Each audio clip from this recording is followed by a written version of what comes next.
रियासती बीजेपी सदर बंडी संजय ने कहा है कि हिंदुस्तान अगले 2-3 साल में तीसरी सबसे बड़ी मईशत बन जाएगा और आज सुबह महबूबनगर में शुरू होने वाली बीजेपी की रियासती एग्जीक्यूटिव मीटिंग से इन्होंने खिताब किया। इन्होंने कहा कि हिंदुस्तान इस वक्त दुनिया की 5वीं बड़ी मईशत है। बंडी संजय ने कहा कि वजीर आजम का मकसद मुल्क को 2047 तक आज़ादी के 100 साल मुकम्मल होने तक मुल्क को तरक्की याफ्ता मुल्क और विश्व गुरु बनाना है। इन्होंने कहा कि वजीर आजम की नाफिज करदा पॉलिसियों की वजह से हिंदुस्तान पैदावार, वैक्सीन की तैयारी, दिफा वगैरह में दुनिया में सर फहरिस्त है।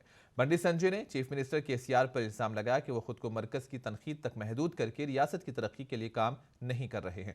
बंडी संजय ने मुतालबा किया कि वज़ीर आला असम्बली के प्लेटफॉर्म पर 2014 से अब तक रियासत में लागू की गई स्कीम्स के लिए मुख्तस फंड्स पर एक वाइट पेपर जारी करें। इसके अलावा वो 2014 में उनके पास मौजूद जायदादों के बारे में एक वाइट पेपर भी जारी करें।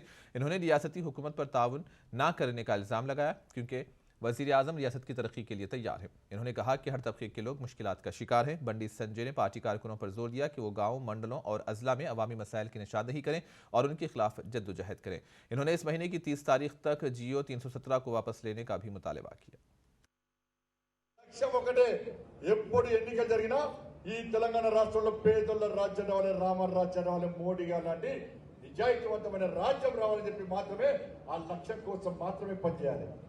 ఆరోపణలు ఎవరు పట్టించుకోవాల్సిన అవసరం లేదు. ఎవరి మీద ఆరోపణలు పట్టించుకోవాల్సిన అవసరం లేదు.